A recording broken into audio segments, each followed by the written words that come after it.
Now I'd like to introduce Nathan Burke. Through Nathan Burke's 27 years in the elite world of AFL football, he has gained great insight into how to extract great performance from individuals and teams. Since leaving St Kilda Football Club, he has been applying his expertise in human performance in the fields of education, business and sport. In 2014, Nathan founded his own consultancy organisation, specialising in the fields of personal development, leadership, culture and resilience. Nathan's work builds heavily on the concepts of personal responsibility, ownership and making the most of your talents, while focusing on practical actions that can be employed immediately. He is now also head coach of the AFLW Western Bulldogs Football Club.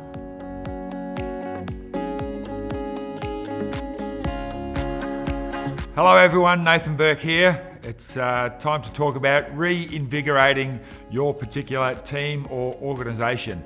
Over the last couple of months I've been lucky enough to get out and talk to quite a few different businesses, and they tend to fit into a couple of different categories. You've got the ones who are just hoping things will return back to normal, and they're just hunkering down and just pushing through until they get back to whatever normal looks like or used to look like. And you've also got the ones who are using this time to really reinvigorate, reset, because we really don't know what is coming. How long are we going to be in these circumstances? How long are we going to have to just sort of push through and make do? And what does the new normal actually look like? Nobody can really put their finger on that. So it's time to actually look at how you do things and reinvigorate so that you're not just trying to survive, you're trying to thrive like a lot of businesses are actually doing. And we need to look at the challenges that are coming up and then put in place some plans to counteract those challenges. So if we can sort of look at four main areas that businesses are being challenged at the moment. One is maintaining that safety and motivation. Staff, there's a lot of things going through their heads. Should I come to work? Is it safe to come to work? What's it going to look like? I'll talk a lot more about safety later on as well. And also maintaining motivation from staff. That's a tough one. Improving the performance. And if we talk about performance, I want to make the differentiation between performance and outcome. So we're not looking at outcome, we're looking at the stuff you do to get the outcomes that you actually want. And a lot of businesses over this period, what they're doing is they're saying, you know what, we'll just keep doing things the same, and then we'll start to improve once things get back to a little bit of normal. That's wasting a lot of time in my opinion, so we should always be looking at how do we actually improve things. Navigating complex problems and also reinventing your business or your team. That's a tough challenge for a lot of businesses at the moment. So you're probably saying, yes, I've got those challenges. I need to get through those challenges, but where do I start? And you start pretty much at the finish. And by the finish, I mean understanding what success looks like. What are you actually trying to achieve? So at the moment, I'm lucky enough to be coaching the Western Bulldogs AFLW team. And for us, we sat down over this period and said, right, what does success actually look like for us? So winning a grand final, that's the ultimate success for a football team, but we want to be something more than that. So for us, success is actually, we want to be the country's #1 female sporting program. So the best female sporting program in Australia. That's what success looks like for us. And then we look at, okay, what do we need to do to make that actually come about? What things do we need to concentrate on? So we then take a step-by-step look at how we actually perform to get that outcome. And one of the best things that you can look at when you're thinking about performance is the word culture. Now, when I say that word, a lot of you probably switch off and you say, yeah, culture was big probably 10, 15 years ago, and it sort of died out a little bit. It got replaced by engagement, and it got replaced by high performance. And one of the reasons why culture dies off is because it's very hard to put your finger on what it actually is. For me, the definition is quite simply, it's how we do things around here. Think about two different places that you might have worked in your career. One of them did things differently to the other one. They've got a different culture. And what we need to understand about culture is that you have a culture whether you like it or not. Every single team or organisation has one. The great teams and organisations, what they do is they actually design the culture that they need in order to be successful. They don't let it evolve by default. Evolving by default are things like, the old. Let's use a life-saving club as an example. The old timers, old Don and Shirley at the life-saving club, and people wanted to come in and do new things and change things up, and Don and Shirley say, no, that's the way we've always done things and we're not going to change things. That's evolving by default. It's too hard to challenge something. So, we'll just let it progress. And that becomes how we do things around here. So what great organisations do is they push back against that and they say, no, we're not going to let things evolve by default. We're going to design our culture, the way that we actually do things, in order to bring about that success.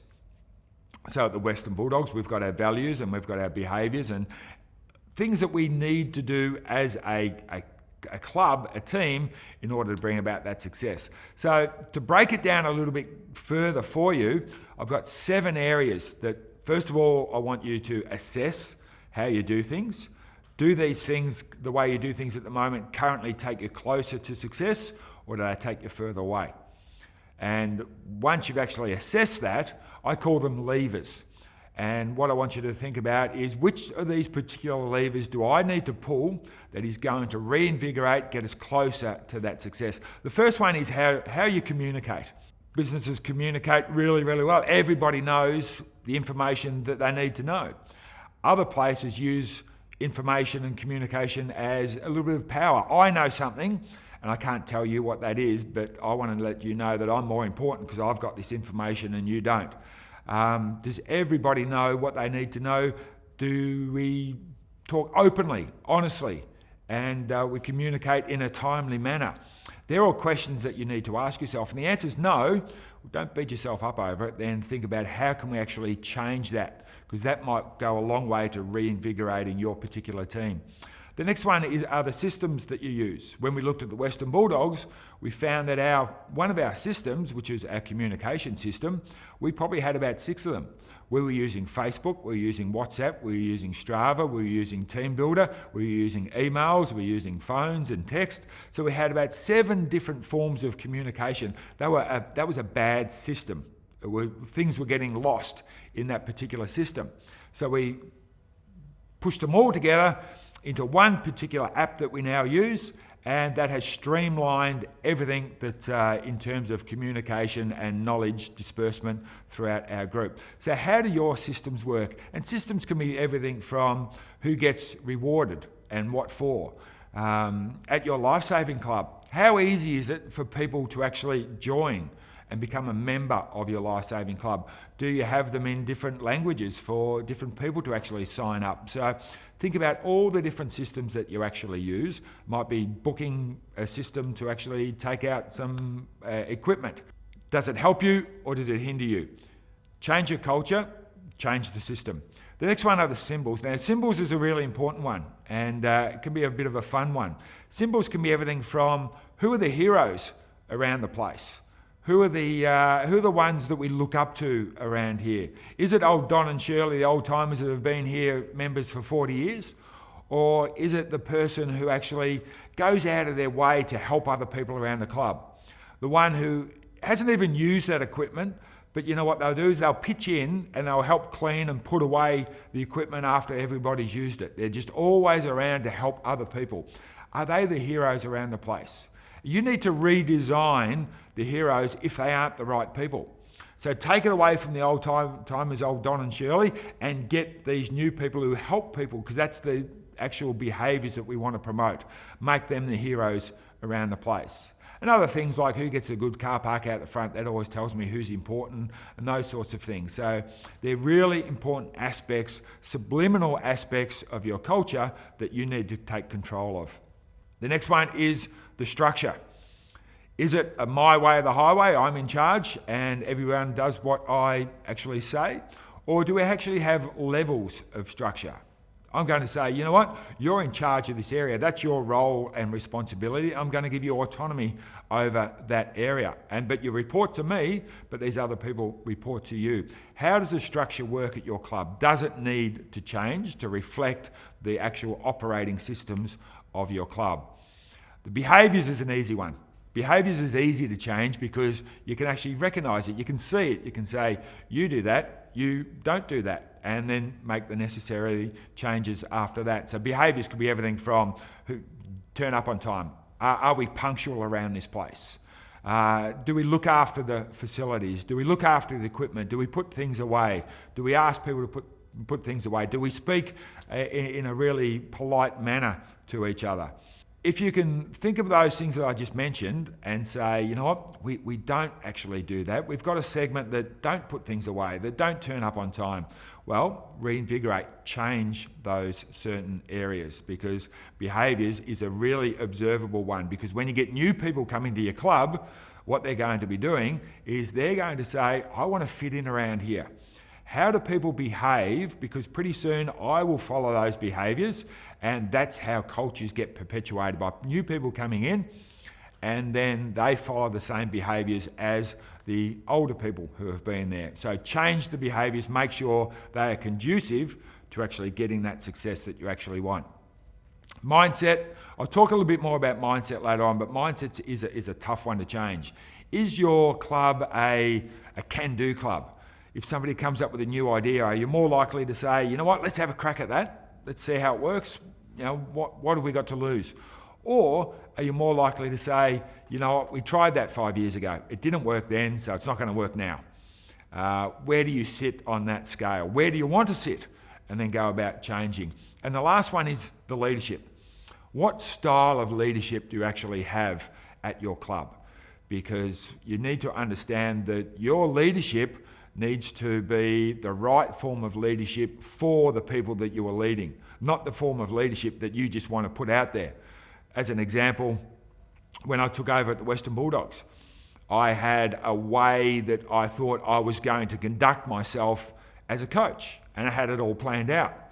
But then I met the people that I was actually leading, and after a couple of weeks of talking to them one-on-one and figuring out where they'd come from and where they want to go, I had to completely change my leadership style. Mainly because a lot of these players, we had 11 new players. 8 of them were 18-year-olds. 3 of them were brand new to the sport.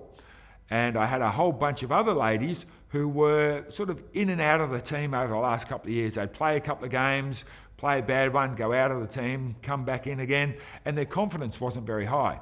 So my leadership had to change. My leadership had to be all about giving them confidence and self-belief in themselves that they could actually play this game and play the game with freedom. And if they made a mistake, it wasn't going to be the end of their career. So that was my form of leadership. So your leadership has to reflect the people that you are actually leading. So from those 7 areas, what I'd love you to do is sit down and go, which one of those do we really need to work on the most? Which lever do we need to pull that is going to get us closer to that vision of success? Now, I mentioned before about mindsets and changing mindsets. One thing that I would love you to think about is the word safety. Now, at Life Saving Victoria and associated entities, it's all about safety.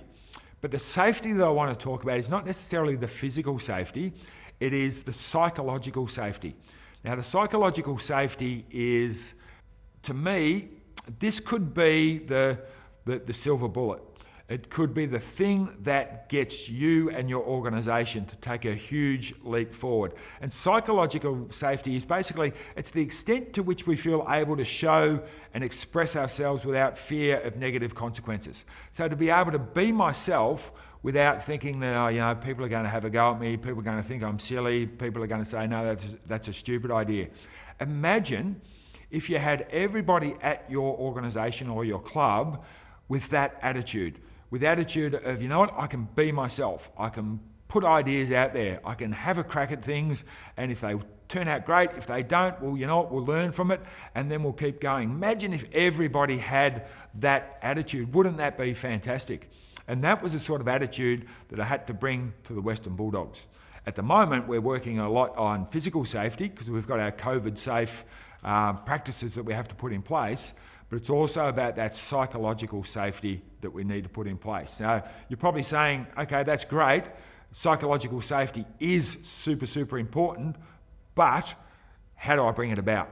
So there's 5 areas that I'd love you to work on when we're talking about how do we increase a person's psychological safety. The first one starts with S. It's status. And what we're talking about status is simply valuing somebody, valuing the person that you actually are working with. And it might be giving them some form of a role or a title. Think back to, I do a fair bit of work in primary schools, and it always fascinates me. When just around about lunchtime, you see the kids who have been chosen to actually go and get the lunch order box. And it's like they're the kings of the school. They walk down there, they get the lunch order box, and they come walking back into the classroom because they're going to feed the masses, and they feel really, really good. All you've given them is just a little bit of status. A little bit of status that you're in charge of the lunch order box, and they feel like kings of the school. And just doing something like that, how can you give a person a role, a responsibility to show that you value them and what they do? That will increase the psychological safety. The next one is certainty. Certainty is about clarifying what they need to do. If a person is sure of what they need to do, they're more likely to feel confident and attack that task with a lot more confidence than if it's unsure. So you might say to them, I want you to patrol this particular area, and your instructions are pretty vague. If you give a person vague instructions, they're not going to explore the whole width of their capability. They're probably going to be more concerned about making a mistake and not following the right instruction than actually exploring and putting themselves out there without that fear of negative consequences. So clarity is really, really important. The next one is autonomy. Autonomy is giving somebody a say, giving them an opinion on what is going on. So with my Western Bulldogs girls, with a game plan, we say, look, this is what we want to achieve. This is how we want to actually use the ball. Come up with a plan. Come up with a training drill that's going to actually promote this. Because I know that if they actually come up with a drill, even if the drill isn't working at the start, they'll push through. And they'll push through, and they want to actually make it work. So autonomy is a really, really important one. And the next one is relatedness. Now, relatedness it's another word for connectedness, basically. And connectedness is a really big thing these days, certainly within organisations. And what I want you to think about is there's 2 forms of connectedness. One, there's a social form, which is quite simply getting people together, relationships, wanting to be together. Think about that workplace where you really enjoyed working with your colleagues, how exciting it was to get to work each day. Even if the work was a tad boring or monotonous, if you work with a good bunch of people, well then that got you through. And think about the times when you weren't really connected with those people and how difficult it was to work. So you need to spend a lot of time on that social connectedness. The second part of connectedness is basically task connectedness. They need to be connected towards a task. So what I'm going to do with my Western Bulldogs girls when we start pre-season in November is they won the grand final a couple of years ago. And in the trophy cabinet there at the Whitton Oval is the big trophy that they won. I guarantee you half the new girls into the team, because we've got 14 girls that are under 20 years of age, so they're probably new to AFLW, wouldn't even recognise what the trophy is. So we're going to get it out of the cabinet. We're going to let them hold it and feel it. It's a great big thing and it's very, very heavy. And they're going to hold it and they're going to feel it and they're going to smell it and carry it. And what we're going to do is we're going to find a spot in our room that's going to be reserved, and we're going to put a reserve sign on it. And nothing gets put in that spot until we win another premiership trophy.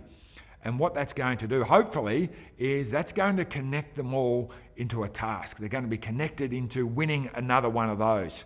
And hopefully when times get tough and they start thinking about their own individual performances and whether they're playing well, whether they're not playing well, we can bring them back to that task connectedness. So when you think about connectedness, thinking about connecting towards a task and also that social connectedness, which is the relationship aspect of that psychological safety. And the last one is fairness. If you want to create an environment where a person feels comfortable to be themselves, then it has to be indescribably fair. It has to be absolutely fair. If you favour one group over another group, one person over another group, nothing erodes trust faster than an unfair situation. So making sure that fairness is the key. So if you do each of those 5 areas, really overdo those 5 areas, hopefully you'll increase that psychological safety. And then you'll get everything you possibly can out of the people that you're actually leading and working with. And imagine that. Imagine the power that you would generate if you got the most out of every single person within your team. At the Western Bulldogs, I'll just very quickly talk about our 3 pillars. So last week I met with our assistant coaches and I said these are going to be our 3 pillars that we're going to work on to build the team that we need to actually achieve that premiership and for us to be the best team, best female sporting program in Australia. And the first one is we're going to maximise that psychological and physical safety. Okay, we're going to overdo those 5 areas. The second one is that building that connectedness. And the third one is concentrating on performance.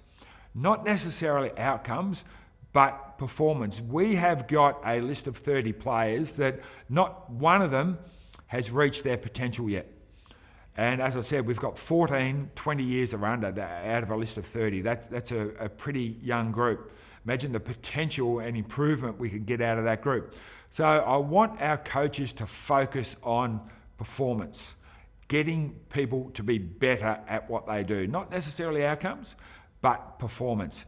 To focus on performance at the football club, we need a teaching environment. So I've got 2 brand new assistant coaches at the Western Bulldogs, and both of them are school teachers. One's a principal, one's a vice principal, and so they're going to come on because they've got the expertise at actually increasing performance and teaching, which is what we need with such a young group there at the Bulldogs. And the last thing I want to talk about is you, the leader. And I want you to assess yourself.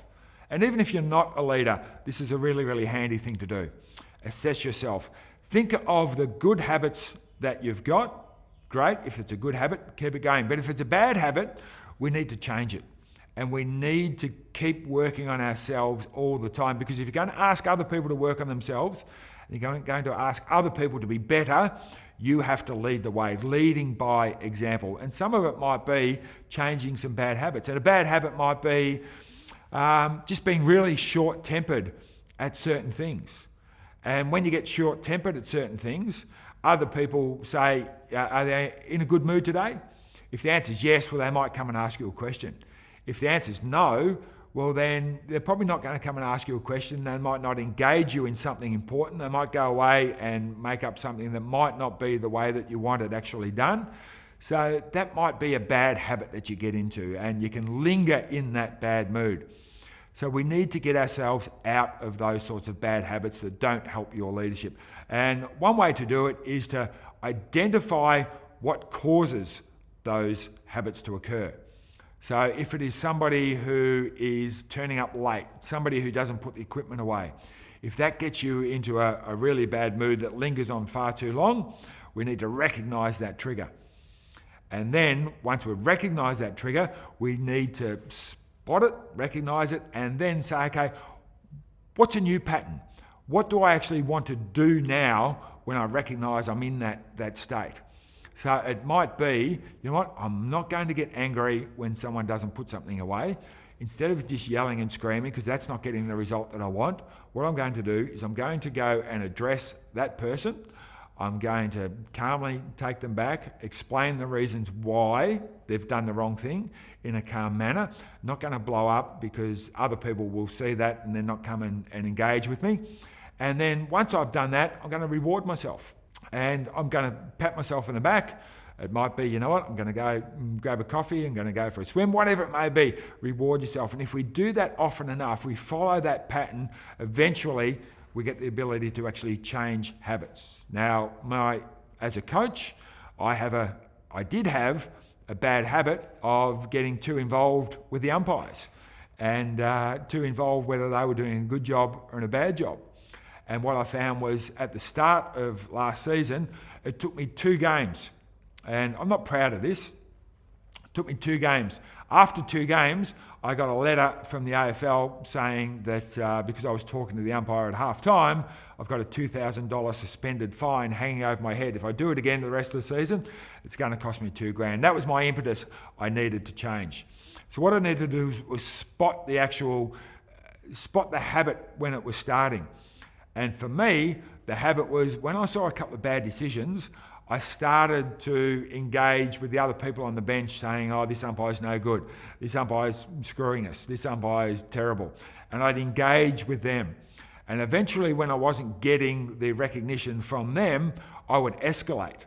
And the escalation would actually be then starting to talk to the umpires. I'd talk to the boundary umpire as he ran past and say, hey, boundary, go and tell the umpire he's doing a terrible job at half time. And then if I ran past the umpire at half time, I'd probably chirp to them as well. So that was how my triggers escalated into a bad habit. So what I had to do was to make sure that when I saw the umpire for the rest of the season doing a bad job, stop that first trigger, which was talking to the people around me. And then that stopped it from escalating to the point where I got myself in official trouble. So as a leader, if you want to reinvigorate your actual team, think about how you can reinvigorate yourself first. You've got to start first. Think of the old, I'm on the aeroplane. What do they tell you to do when the oxygen masks fall out of the roof? They say you've got to fit yours first, and then you worry about other people. So if you want to reinvigorate your team, you want to challenge things, you want to make things better, start with yourself, then start with the bigger picture of your organisation, and then what parts of our culture, the way that we do things around here, do I need to work on first? Doesn't guarantee that you actually get that success, but what it does is it actually gives you the best opportunity to get that success. So hopefully that's given you something to work on. Best of luck with everything, and hopefully we can get down to the beach or the pool and see you in person soon. Thanks very much.